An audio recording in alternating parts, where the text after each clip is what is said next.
Thrash, a Netflix film slash shark movie or a big budget disaster?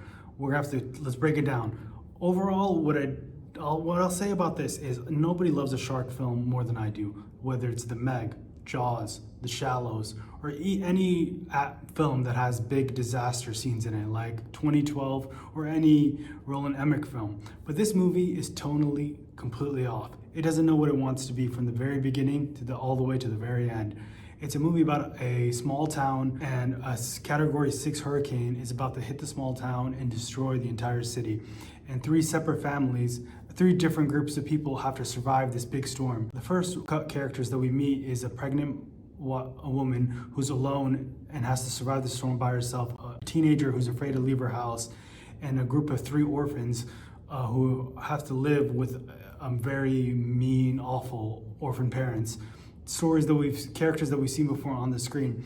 But throughout the entire film, we don't really get much time in character development with these three groups of people. And last, you have the marine biologist, who is the uncle to the niece who's afraid to leave their home. Overall, this movie has a lot of issues from beginning to end. It doesn't know if it wants to be a disaster movie or it wants to be a shark film. The director and the writer and the studio, I think, wanted to change the shark movie and give a different element and a different spin to it. They choose, instead of having your shark movie set in deep in the ocean or deep beneath the sea, they choose to bring the sharks to the characters, to their personal homes, to the streets of a big city. So they came up with sort of the disaster aspect to it. Let's create a hurricane, let's make it a bit of a disaster film, but we'll put the sharks in this so we can have sharks roaming the streets of this small town and have it more immersive.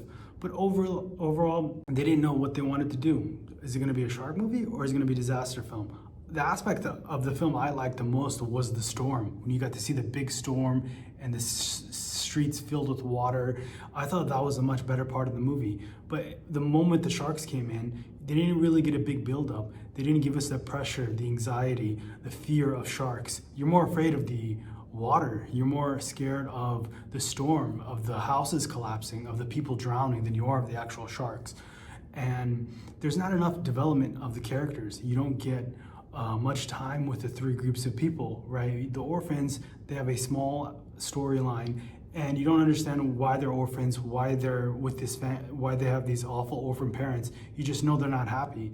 Of course, the character that was the most underdeveloped is the teenager who's stuck in her home, who's afraid to leave her house because her mom's no longer alive. That is not developed at all. It's one conversation over the phone, and it would have been nice to see more of why she's afraid to leave her home. And when she does leave her home, it's never addressed. They never talk about why she has struggles to leave. And it's not all bad. There are interesting dynamics in the film, and you also get, the best thing about Thrash is the last 20 minutes of the movie. It's the best shot, it's the most thrilling, and it's when you're the most engaged. You're kind of waiting for this big moment to happen, and it does at the very end. There are great jokes, and there are great set pieces, and you're most invested in the characters in the very end. And you also get to see how the story ends. And I also did really enjoy the last scene in this film. I thought it was funny, and I guess they wanted to expand the story, and they do accomplish that as well. I also thought the cast was very great. Phoebe Denver and some of the other characters in the film are very talented actors. We'll love to see them in other roles, hopefully in the future, and maybe with characters they can sort of develop more on screen. But overall, I really did enjoy this film. I was engaged throughout the entire thing. It has its flaws. It's not a perfect movie, but it's a fun shark film to watch if you're bored and you love the shark/disaster film genre. If you like this review, please leave a like and comment and subscribe down below. Thanks, guys.